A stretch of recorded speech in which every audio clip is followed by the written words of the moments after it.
Nivoaka-androany kosa ny tatitra mahakasika ireo vokatry ny fanadihadiana nataony avy amin'ny PADR na ny plan d'action pour le développement rural nandiniana ny mahakasika ny famokaram-bary sy ny sakafo hohanina amin'ny andavanandro.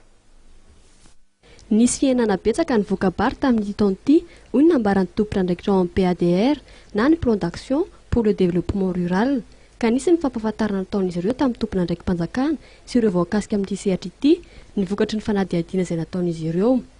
Antony maro no mahatonga ny vokatra hena, anisan'izany ny tsy fahampiany-rotsakorana, eo ihany koa ny tsy fandriam-pahalemana misy eny amin'ny tontolo ambanivohitra izay misy ny toeram-pamokarana.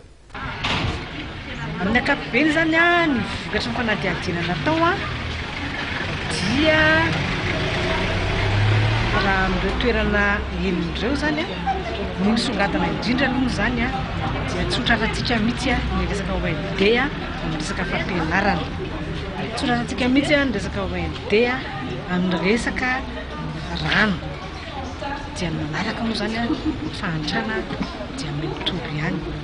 Ny sécurité any amin'ireo toerana any ambanivohitra dia mitombo andro aman'alina. Tamin'ny ankapobeny dia nisy fiakarana no vidin'ny vary. Raha ho amin'ny taona 2014 dia manodidina ny 570 ariary ka hatramin'ny 500 ny fiakaran'ny vary. Ny taona 2013 kosa dia eo amin'ny 500 ariary ka hatramin'ny 570 ariary ny kilao an'ny vary. Mahaloan'izany dia manana ny fomba fijeriny ao amin'ny PADR paikady izay ampiroboroboana ny vokatra. Sosokevitra ataonay aloha zany zao dia tokony hoe redynamisena zany les plateformes ny vary eto Madagasikara.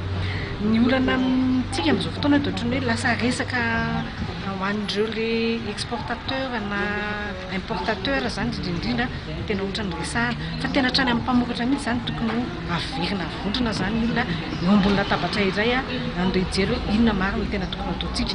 Ny antony tamin'ity taona ity zao dia hoe inona tena napidina voka-bary raha ny fanadihadiana natao. Ho an'ny faritra loatra somary voay izay anisan'ny sopotry Madagasikara dia niena ny vokatra noho ny tsy fahampiany-rotsakorana. Nisy fiatraikany eo amin'ny fiainam-bahoaka izany. Tanjon'ireo amin'ny PADR ny haninana ny fahantrana misy eto amintsika ka jerena manokana ny lafiny ara-tsakafo.